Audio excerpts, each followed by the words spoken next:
De volta com o Educador Entrevista, nós vamos falar um pouquinho de saúde bucal, em especial aí das crianças, aqui na companhia da Andressa Arioshi. Obrigado pela participação conosco, boa tarde. Olá, boa tarde, eu que agradeço sempre, eu adoro estar aqui. Andressa, vamos começar antes da dentição, né? Que é a pergunta da Ana Cláudia aqui. Né? A partir de que momento se deve começar a fazer a higienização da boquinha da criança? A higienização tem que ser feita logo que se nasce, né? Porque a gente não tem... A estrutura bucal não é só dente, como muita gente pensa. Nossa estrutura bucal é língua, bochecha, gengiva. Então, a criança não vai ter dentes, né? A não ser que tenha um dente neonatal, dente natais, que são crianças que já nascem com algum dentinho. Você pega uma gazezinha, fralda mesmo, e pode fazer a higienização com água filtrada ou água fervida. Ferve, deixa esfriar, mas água filtrada hoje é o melhor. Passa, umedece a gaze e limpa toda a superfície da boca. Passa bem na parte da gengiva para não ficar aquele leite, né? Que vai prejudicando também. E já é uma forma de ir habituando a criança com esse cuidado, né? Quanto mais cedo, Sim, mais aí, o hábito fica. Justamente, aí a criança já não estranha tanto, porque na hora que começar a formar os dentes, pode ser que comece a incomodar, cada criança sente de um jeito, algumas têm febre, diarreia, nervosismo, irritabilidade. Então, se for tocar na região dos dentes e ela tiver com dor e não for acostumada, ela vai entender que aquilo é ruim, né? Não deixando ficar limpando sempre. Aí a gente vê a questão de outro item, né, que afeta a dentição, que é a pergunta da Marília aqui, chupeta, né? Chupeta é muito complicado, porque a gente fala que a necessidade da sucção, o leite, o neném mamar, ele já ajuda a formar a sucção. Um leite materno é difícil de ser removido, então ele tem que forçar na sucção, tanto é que o neném dorme, cansa, até mamando. Quando o neném não mama, às vezes teve alguma complicação e não conseguiu mamar, a gente fala da chupeta, né? Ela não é, no caso, uma rolha, né? Ai, o neném chorou, vamos pôr a chupeta para parar de chorar, porque ele toma aquilo lá como dependência. E a chupeta em usos muito constantes, né, a gente fala que depende muito da frequência e da intensidade que se faça um ato. Criança até 2 anos já pode ser removido, qualquer tipo de chupeta. Hoje em dia existem as com bico o específico, né? Mas a gente fala que 2 anos é o máximo para a criança precisar de uma sucção. E é interessante, né, pensar também na questão que a Marília também toca aqui dos mordedores, né? Olha, dentinho começou a nascer, coça, irrita. Aí ela pergunta, pode-se usar os mordedores? Não, em que situação? O mordedor é super bem indicado. Tem pessoas que colocam na geladeira para ele ficar um pouquinho mais geladinho, porque isso alivia. Alimentos duros também são bons. Tem gente que dá raspinha, casquinha de cenoura para a criança estar comendo, para ajudar a diminuir o incômodo da erupção dos dentes. Normal Mas usar o mordedor faz muito bem. Hoje em dia existem vários tipos de mordedores, desde os mais sofisticados, que é a Sofia, uma girafinha, até o mordedor mais comum, né, que a gente encontra em qualquer farmácia. Andressa, a Marta, né, a gente estava falando um pouquinho a respeito da questão da chupeta. Dedo, né, criança que chupa dedo, o complicador é o mesmo. Eu acho que é até um pouco pior a questão do dedo, porque a chupeta você consegue esconder um pouco, tira. O dedo, não. Eu conheço pessoas que começam a chupar dedo e passam a vida inteira, não conseguem tirar o hábito do chupar dedo. A chupeta, eu acho que ela é o menos ruim, vamos dizer assim. O dedo acaba sendo um agravante pior pela posição que o dedo fica na boca. Ele levanta mais, arrebita mais a arcada para fora, né? A chupeta, ela deixa mais a mordida aberta, mas o dedo, ele piora demais. Normalmente a correção com o dedo, às vezes com o aparelho não consegue. Tem que ser mais a cirurgia até. Perfeito. Ela pergunta também, né? A gente estava falando da chupeta. Essas chupetas anatômicas são menos prejudiciais ou no final elas são menos prejudiciais. Antigamente o bico da chupeta era bem redondo, hoje em dia não. Pode ver que ele já tem um chanfradinho nele. Só que depende muito da intensidade e da frequência, né? Pode ser um bico anatômico correto, porém a criança fica 24 horas praticamente com o bico, então vai ter o problema de qualquer jeito. O ideal é que coloque em pequenos períodos, logo remova, igual eu comentei, não fazer de rolha, né? A criança chorou, ai, vamos pôr a chupeta. Ai, aconteceu isso, põe a chupeta, porque a criança acaba acreditando que aquilo lá é uma coisa boa para ela, né? Ameniza algum desconforto para ela, e não é necessariamente isso que é a função da chupeta. Uhum. E aí a gente tem a primeira dentição, que a gente chama de dente de leite, né? Que começa a se estabelecer. Cuidado de higiene básico, né? A escovação, toda essa rotina. E não quer dizer que aquela formação do dente de leite ela vai se repetir na dentição definitiva. Não. O dente de leite, a gente costuma dizer que é um dente ruim, vamos dizer assim. Ele é um dente fraco, facilmente cariável, tanto é que a gente fala fazer as higienizações corretas nas crianças, principalmente antes de dormir, criança que mama para não ter cárie severa de mamadeira, cárie severa da infância. E o dente de leite, ele é pequenininho, ele vai normalmente dar a referência para o dente permanente. E tem que se cuidar direitinho dele, porque vai trocar, mas um dente de leite que venha a ser problemático pode ocasionar um dente permanente também problemático. A gente percebe que muitos pais não se atentam às trocas, né?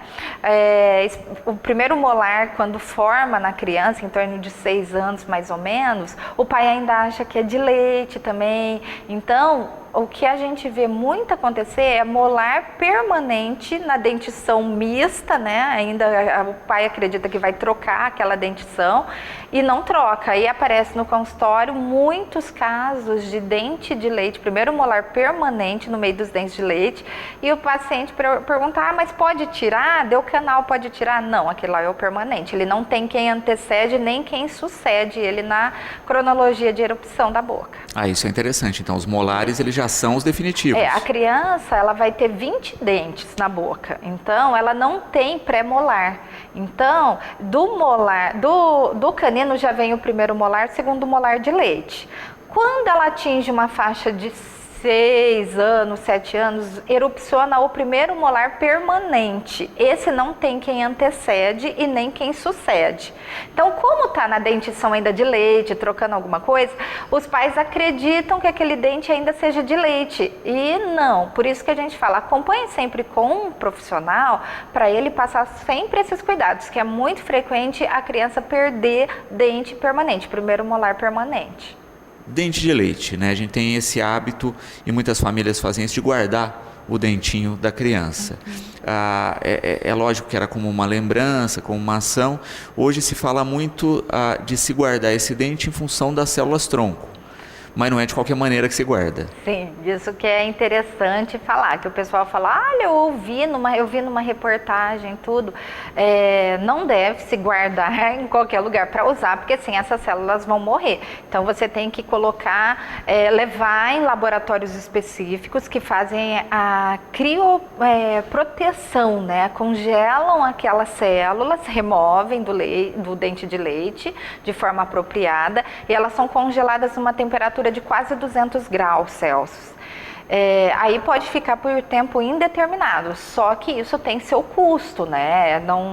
Você tem que estar pagando uma mensalidade para manter o congelamento daquelas células. E não deve ser removido por qualquer pessoa também, para risco de contaminação. Então isso, quando o paciente às vezes já está com o dente para cair, está bem molinho, procura-se um dentista, o dentista recomenda, já que a pessoa quer fazer, guardar, conservar esse dente, aí ele recomenda os locais apropriados para isso. E quem fazer a remoção apropriada, que tem dentistas especializados nisso, normalmente nas clínicas que fazem essa conservação. E a gente sabe que vai ser uma tendência de futuro isso, em função de células-tronco, né? Hoje a gente fala muito ainda da doação de órgãos, mas tem a questão da compatibilidade. E a gente sabe que no futuro, tendo lá a célula-tronco da pessoa armazenada, você vai fazer qualquer órgão. E as células-tronco da polpa, né? Elas são muito diferenciais, então elas conseguem se transformar assim, em outras células, né? Com muita facilidade, melhor que do cordão umbilical que a gente fala, né? E eu acho que assim, no futuro vão ter estudos muito bons com o caso da pessoa perder o dente, ter o estudo da célula-tronco para ser instalado na região e fazer a erupção de um novo dente. Acredito que com o tempo vai ter essa formação para que tenha menos danos nas perdas dentárias que a gente vê hoje. Sem dúvida. E de fato, né, já é uma evolução, a gente vê isso, ainda não tão acessível, né, tem uma questão de custo ainda elevado, mas a gente sabe isso, né, todo o avanço tecnológico da medicina, seja ele qual for, num primeiro momento ele é caro, vai se popularizando até ficar acessível para todos. Não, acredito que essa parte está bem evoluída e que a tendência de desdentados vai diminuir bastante, ainda mais com o avanço do estudo em células-troncos na polpa. E é também interessante porque muda toda a configuração, né? Porque a gente vê muito ainda a questão do implante, né? Do uso de outras ferramentas, então a gente sabe que ao longo do tempo isso vai se alterar para essa nova questão. Sim, sim. E tem muitos casos que a pessoa não tem medo, ou não tem condições, ou não tem um padrão morfológico legal para fazer uma reabilitação com prótese em geral, né? Seja uma prótese fixa, um implante ou uma prótese removível. Giovana, né, com um tema interessante aqui, a gente estava falando de internet no intervalo, né? Os benditos mitos da internet de cuidados com os dentes, né? De colocar cravo quando sente dor e, né, todas essas receitinhas do Dr. Google, né? O quanto se deve levar em consideração ou não e os riscos que se corre usando isso. Assim, é muito perigoso. Tem algumas, a gente acredita que sejam mais crenças até, né? Tem gente que, tem um inchaço, eu fiz bochecho com folha de batata, né? Para diminuir. Tem algumas coisas que podem não fazer efeito nenhum, mas mal também não vai fazer. Mas tem outras coisas que podem sim causar malefícios, né? Destruição do tecido dentário, às vezes alguma queimadura em tecidos mais frágeis, como mucosa, né, língua, bochecha, gengiva, que às vezes, dependendo de uma queimadura, ela tem a retração e não forma mais. Então, a gente tem que tomar bastante cuidado, procurar, sim, outras informações, né, porque tem coisas que não vão fazer, às vezes, diferença. Pode ser que exista um efeito placebo, a pessoa acredite tanto que aquilo lá vai melhorar, que acha que está melhorando. Mas, sim, sempre procurar a orientação de um profissional da saúde. Porque está colocando a saúde em risco, né? Sim. Vou fazer... Antigamente o povo falava de colocar água de bateria no dente, né? Que fundo científico tem isso? Aquilo lá explode para de doer realmente, né? Mas perde a estrutura dentária e pode causar outros malefícios à saúde. Aí a gente vê o risco, né, que a gente está vivendo aqui na era da informação, com tanta desinformação que circula. Infelizmente. Nessa questão dos cuidados, o Jair coloca uma coisa interessante aqui, né? E aquela mania que a gente vê também aos vídeos na internet das pessoas arrancando o dente de leite com um barbantinho. O dente de leite, quando ele está na fase já de cair mesmo, é porque o dente permanente já reabsorveu toda a raiz dele. Dente de leite, como muita gente acha, ele tem raiz, ele pode virar um canal. Então, muita gente não acredita nisso, porque quando o dente cai só a cabeça dele. Ele não tem mais raiz porque foi reabsorvido. Então, sim, pode ser removido. Eu acho assim, até uma forma mais grosseira, né? Você puxar com o fio dental, porque às vezes a criança vai assustar. Antigamente amarrava na porta, puxava a porta, caiu o dente, né?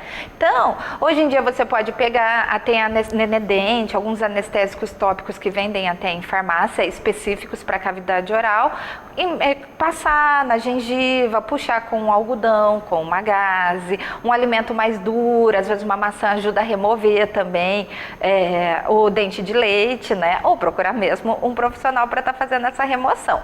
Tem alguns casos que o dente de leite não cai, a gente chama isso de retenção, né? Ele fica retido além do que ele deveria ficar, porque o dente permanente ele arranjou um outro lugar para sair e não reabsorveu a raiz dele. Nisso tem que estar procurando um profissional para estar fazendo a remoção, porque no caso o dente de leite normalmente não cai, porque ele ainda tem um pouco de raiz. Uhum. A Elisa, né? A criança caiu o dente de leite, ela engoliu o dente de leite. Que riscos tem nesse sentido? Normalmente não há riscos, né? Tem que estar procurando sim um profissional para tirar um raio-x, ver se não teve fratura em nada. Como ela engoliu o dente normalmente vai ser eliminado de forma natural. Não há riscos porque o dente não é tão pontiagudo que possa perfurar algum órgão. Uhum. Querendo ou não, é do organismo, né? Né? Então, assim, não é comum, né? Normalmente o paciente não engole, ainda bem, não é legal que fique engolindo. Mas, normalmente, ele não causa riscos nenhum. Às vezes, se tiver alguma dúvida, pode estar procurando um profissional, um médico, para pedir um raio-x de tórax. Perfeito. Mas acontece, gente, calma, né? Porque não é algo tão raro assim. Não, pode acontecer. Né? Se falando dessa questão dos cuidados, né? A Ana Clara falou que tomou todos os cuidados com os filhos nesse processo, né, do passo a passo, e coloca uma questão que ela achou estranho, né, que foi os dentes tortinhos, né, e aí o filho teve que usar aparelho. Ela pergunta que se mesmo com todos os cuidados de evitar chupeta, de chupar o dedo, etc., se isso pode acontecer e se tem alguma questão genética.